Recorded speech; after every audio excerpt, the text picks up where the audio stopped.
दोस्तों जय श्री कृष्ण। मैं ओम यादव आप सभी का स्वागत करता हूं आज के इस वीडियो में।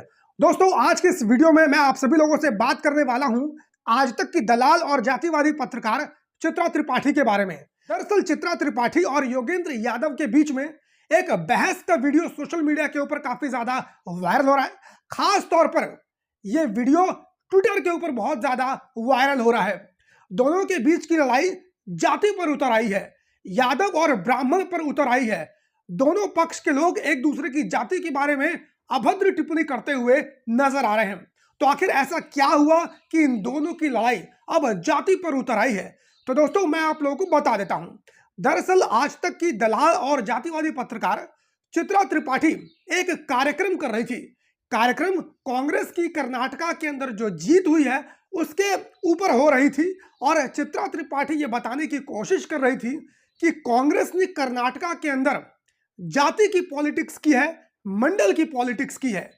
कांग्रेस के पूर्व अध्यक्ष राहुल गांधी ने कर्नाटका के अंदर जो जातिगत आरक्षण है उसका मुद्दा उठाया था और इसी मुद्दे को लेकर चित्रा त्रिपाठी डिबेट कर रही थी।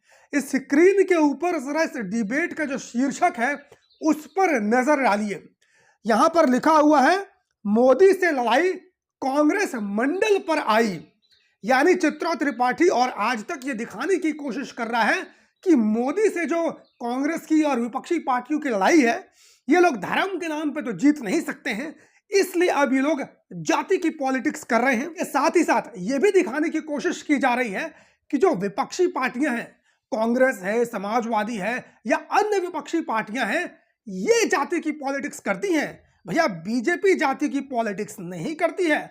ये दिखाने की कोशिश चित्रा त्रिपाठी के द्वारा की जा रही थी, जिसका जवाब योगेंद्र यादव जी ने दिया और आंकड़ों के साथ दिया और चित्रा त्रिपाठी की पोल खोल के रख दी। सबसे पहले दोस्तों चित्रा त्रिपाठी ने वीडियो के शुरुआत में कहा कि जब भारत आजाद हुआ था तो इस देश की संसद के अंदर 1/4 ब्राह्मण सांसद हुआ करते थे और 10 से ज्यादा ब्राह्मण मुख्यमंत्री हुआ करते थे। सुनिए। आप जानते हैं कि आजादी के बाद जब पहली बार 22 राज्यों के विधानसभा के चुनाव हुए थे तो उनमें से 13 ब्राह्मण मुख्यमंत्री चुनकर आए थे, लेकिन मंडन कमीशन की सिफारिशें लागू होने के बाद परिस्थितियां बदल गई। मौजूदा वक्त में स्थिति यह है कि अपने आप को बड़ा ओबीसी नेता बताए जाने की कवायद और होड़ पार्टियों में लगी हुई है। चित्रा त्रिपाठी के इसी बयान के बाद योगेंद्र यादव ने चित्रा त्रिपाठी को कुछ ये जवाब दिया। सुनिए। चित्रा त्रिपाठी जी, मैं 2-3 भ्रांतियां दूर कर देना चाहता हूं क्योंकि इस सारी बात ने मुझे कहीं एक पीड़ा सुनाई दी। देखिए, लोकतंत्र का कायदा ये होता है कि जैसे जैसे लोकतंत्र का विस्तार होता है वैसे वैसे जो छोटा सा अभिजात्य वर्ग काबिज होता है सत्ता पे, उसका शिकंजा ढीला होता जाता है और जैसे जैसे जो समाज की तस्वीर है वो मंत्रिमंडल में सत्ता में आनी शुरू हो जाती है। तो जो आपने कहा कि पहली बार 10 ब्राह्मण मुख्यमंत्री थे, ये देश के लिए कोई गौरव का विषय नहीं था।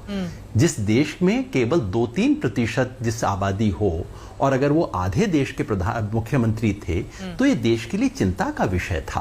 और आपने कहा कि 1/4 सांसद ब्राह्मण थे, कहीं मुझे इस सारी बात में पीड़ा सुनाई दी। निश्चित ही आपकी व्यक्तिगत पीड़ा नहीं रही होगी, लेकिन जिसकी भी पीड़ा रही हो उसे मैं बताना चाहता हूं कि लोकतंत्र का विस्तार, जैसे दक्षिण अफ्रीका में जब लोकतंत्र खुला तो अश्वेत वहां अश्वेतों की संख्या बढ़ी ना। कोशिश कर रही थी। अब सुन लीजिए ना, सुन तो लीजिए। बार बार जब ये कहा जाता है 1/4 ब्राह्मण थे, किस बात से कहा जा रहा है? मैं तो हैरान हूं, ऐसी बातें टीवी पे कही जाती हैं, इस पे तो हमें संकोच होना चाहिए। जैसे ये कहने में कि साउथ अफ्रीका में आज भी इतने व्हाइट लोग वहां सत्ता में हैं, आबादी से ज्यादा है, तो हमें शर्म आनी चाहिए इन चीजों पे। तो पहली बात, देश में बहुत स्वाभाविक चीज हो रही है। दूसरी भ्रांति ये है कि भारतीय जनता पार्टी जाति की राजनीति नहीं करती और दूसरी पार्टियों ने अभी शुरू की है। मुझे बहुत अच्छा लगा कि शर्मा जी ने स्वयं इस भ्रांति का खंडन आपके चैनल पे कर दिया। उन्होंने आपको गिना दिया हमारे कितने मंत्री ओबीसी हैं। वैसे आपको याद है चित्रा त्रिपाठी जी कि पहली बार देश के इतिहास में देश की मंत्रिमंडल की सूची जारी की गई थी, साथ में जातियां लिखी गई थी और वो पार्टी थी जिसने ऐसा किया, वो थी भारतीय जनता पार्टी। ये जो मानना है कि बाकी लोग जाति की राजनीति करते हैं, चित्रा त्रिपाठी जी, मैंने इसकी स्टैटिस्टिकल स्टडी की है, आपका एग्जिट पोल के आंकड़े मेरे पास हैं। तो मैं बताना चाहता हूं चित्रा त्रिपाठी जी आपको कि इस देश का सबसे स्थायी वोट बैंक क्या है। सबसे बड़ा और सबसे लॉयल, सबसे जबरदस्त वोट बैंक है हिंदू अपर कास्ट, और जिस पार्टी का वोट बैंक है उस पार्टी का नाम है भारतीय जनता पार्टी। तो सुना दोस्तों आप लोगों ने, योगेंद्र यादव जी ने इस जातिवादी पत्तलकार की पोल पट्टी खोल कर रख दी। ये जातिवादी पत्तलकार इस बात के ऊपर घमंड कर रही थी कि जब भारत आजाद हुआ था तो भारत की संसद के अंदर 1/4 ब्राह्मण सांसद थे। इसी का जवाब देते हुए योगेंद्र यादव जी ने कहा कि यदि ऐसा था तो यह भारत के लिए शर्म की बात थी, क्योंकि जिस जाति की आबादी मात्र 2 से 3% हो, अगर वो देश के अधिकांश संसाधनों के ऊपर अधिकांश मुख्यमंत्री उसकी जाति के हों, तो ये इस देश के लिए शर्म की बात है, ना कि गौरव की बात है। और इसी पर योगेंद्र यादव जी ने ट्वीट भी किया। वो लिखते हैं कि मैंने पूछ ही लिया कि आज तक बार बार उस युग को क्यों याद कर रहा है जब अधिकांश मुख्यमंत्री 1/4 सांसद ब्राह्मण होते थे। कहीं इसके पीछे कोई पीड़ा तो नहीं, या उस अतीत कामों, जाहिर है सवाल मेरी ही नीयत पर उठाए गए। तो ये ट्वीट योगेंद्र यादव जी ने किया। उसके बाद तो ट्वीट का सिलसिला बढ़ता चला गया और चित्रा त्रिपाठी ने भी योगेंद्र यादव के ऊपर ट्वीट पे ट्वीट किए। लेकिन दुर्भाग्य ये रहा कि इस जातिवादी पत्तलकार के पास योगेंद्र यादव जी के सवालों का जवाब नहीं था, इसलिए ये उनके ऊपर व्यक्तिगत टीका टिप्पणी करने लगी। देखिए चित्रा त्रिपाठी ने क्या ट्वीट किया। चित्रा त्रिपाठी लिखती हैं, आपकी व्यक्तिगत कुंठा को समझा जा सकता है योगेंद्र यादव जी, मुझे आपके साथ सहानुभूति है। पहले अन्ना आंदोलन में अपने आप को कामयाब करने की कोशिश, फिर पद नहीं मिलने पर केजरीवाल से अदावत, फिर स्वयंभू बनने की कोशिश स्वराज आंदोलन से, अंत तो गत्वा राहुल गांधी की शरण में जो एक जनेऊधारी ब्राह्मण है। मैं ये नहीं कहूंगी कि आप अति पाखंडी हैं, मगर अपनी महत्वाकांक्षा के लिए मीठी जुबान से समाज को विभाजित करना देश के साथ गद्दारी होती है। मेरे सवाल काटकर मुझे ट्रोल कराने के लिए धन्यवाद, ईश्वर आप पर रहम करे। और योगेंद्र यादव जी ने चित्रा त्रिपाठी के इस ट्वीट का जवाब कुछ इस तरीके से दिया। योगेंद्र यादव जी लिखते हैं, अरे आप तो सड़क छाप गाली गलौज पर उतर आई। सवाल का जवाब आरोप और जन्म पत्री से वही लोग देते हैं जिनके पास तर्क ना बचे हों। अगर यूरोप अमेरिका के टीवी पर इस तरह की बात कही जाती, ऐसे वाइट सुप्रीमेसिज्म के लिए एंकर ही नहीं पूरे चैनल को माफी मांगनी पड़ती। इसके बाद चित्रा त्रिपाठी ने जो जवाब दिया वो बेहद ही शर्मनाक था और दिखाता है कि चित्रा त्रिपाठी की परवरिश किस तरीके से हुई है। सुनिए, चित्रा त्रिपाठी लिखती है, आपने शुरू किया तो मैं अंत कर देती हूं, इसके बाद आप ट्वीट और टैग करते रहिएगा। कई बार इस तरह के शब्दों का इस्तेमाल किया जाता है कि फला पढ़ा लिखा जाहिल है। वैसे मैं ये आपको नहीं बोल रही हूं, मुझे ये अब तक नहीं लगता था जब तक आप एक्सपोज नहीं हो गए थे। उसके बाद चित्रा त्रिपाठी योगेंद्र यादव जी का इतिहास बताने लगती हैं। लेकिन दोस्तों देखिए किस तरीके से इस चित्रा त्रिपाठी के पास योगेंद्र यादव जी के सवालों का जवाब नहीं था, तो ये सड़क छाप गाली गलौज जैसी भाषा पर उतर आई और योगेंद्र यादव जी को ये जाहिल कहने लगी। आखिर योगेंद्र यादव जी ने ऐसी कौन सी बात कह दी थी कि चित्रा त्रिपाठी को इतना ज्यादा बुरा लग गया।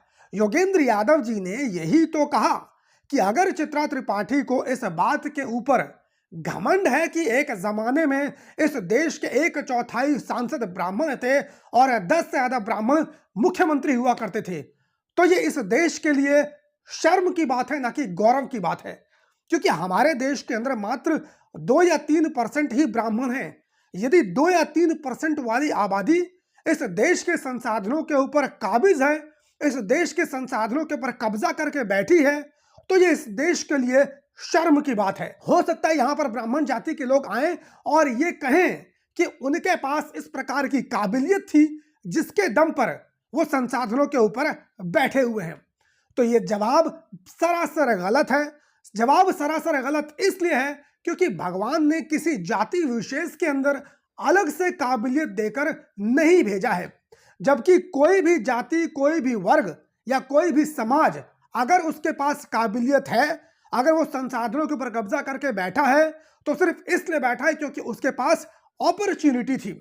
यदि ब्राह्मण ज्यादातर अधिकांश हिस्सों के ऊपर बैठे हैं तो इसलिए बैठे हैं क्योंकि ज्यादातर अपॉर्चुनिटी पढ़ने लिखने का उन्हीं के पास था। यदि राजपूत समुदाय के लोगों के पास ज्यादा रियासतें हैं या फिर ज्यादा जमीनें हुआ करती थी तो इसलिए हुआ करती थी क्योंकि हमारे समाज की जो सामाजिक व्यवस्था थी कुछ उसी प्रकार की थी, उनके पास उस प्रकार की अपॉर्चुनिटी थी। इन लोगों ने अपने दम पर या अपने बल से अर्जित की हो ऐसा बिल्कुल भी नहीं था। उदाहरण के लिए मैं आपको बता देता हूं, जब हमारे देश के अंदर जाति की उत्पत्ति हुई, यानी उस समय जो वर्णों का विभाजन हुआ करता था वो कर्म के आधार पर हुआ करता था।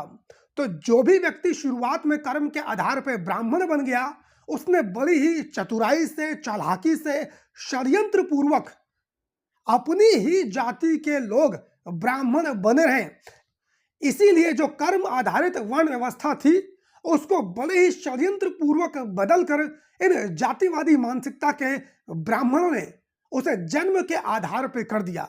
जन्म के आधार पर इसलिए कर दिया ताकि भविष्य में इनके बच्चे यदि नालायक भी पैदा हों, यदि किसी काम के भी ना पैदा हों, फिर भी उनकी जाति ब्राह्मण ही मानी जाए, फिर भी उनको ब्राह्मण ही माना जाए। इसलिए कर्म से हटाकर जन्म आधारित कर दिया गया। इतना ही नहीं दोस्तों, ट्विटर पर एक द ब्राह्मण समाज के नाम से पेज है, उसमें योगेंद्र यादव की फोटो लगाकर देखिए यादव समाज के ऊपर किस तरीके से अभद्र टिप्पणी की है और अपनी जातिवादी मानसिकता को प्रदर्शित करने का काम किया है। यह लिखता है, इसके बाप दादा जब भैंस का गोबर उठाने में व्यस्त थे तब आजादी के आंदोलन में ब्राह्मण 70% भूमिका निभा रहे थे। ब्राह्मणों ने तुम्हारी भैंस चुराकर हिस्सेदारी नहीं दी, ओपन कंपटीशन में ली है। लालू यादव अंगूठा छाप राबड़ी देवी 9वीं पास तेजस्वी यादव का 40 साल से राज शर्म की बात है। तो देखा आपने दोस्तों ये किस तरीके से यादव जाति के ऊपर अपनी जातिवादी मानसिकता का गंदा प्रदर्शन करने का काम कर रहा है। इसका जवाब देते हुए एक शख्स ने ट्वीट किया है। उसने लिखा है कि पहले ब्राह्मण मुगलों के यहाँ अपने घर की इज्जत को नीलाम करके मंत्री बनते थे, उसके बाद अंग्रेजों की चप्पल चाटकर जमींदार बनने लगे। यादव हमेशा से लड़ाकू जाति रही है। हर्षवर्धन से लेकर लालू जी और नेताजी ने कभी अपने स्वाभिमान से समझौता नहीं किया है। और दोस्तों ये बात अपने आप में 100% सही है। आज के समाज में जो अपने आप को बहुत बड़ा कट्टर हिंदुत्ववादी बनते हैं, कट्टर सनातनी बनते हैं, ये बीजेपी के अंधभक्त हैं। इसमें ज्यादातर संख्या कुछ ब्राह्मणों की है और कुछ राजपूत जाति के लोगों की है। लेकिन इतिहास गवाह है दोस्तों कि जब हमारे देश के ऊपर मुगलों का शासन था तो उनकी चाटुकारिता करके उनके मंत्रिमंडल में ब्राह्मण शामिल हुआ करते थे।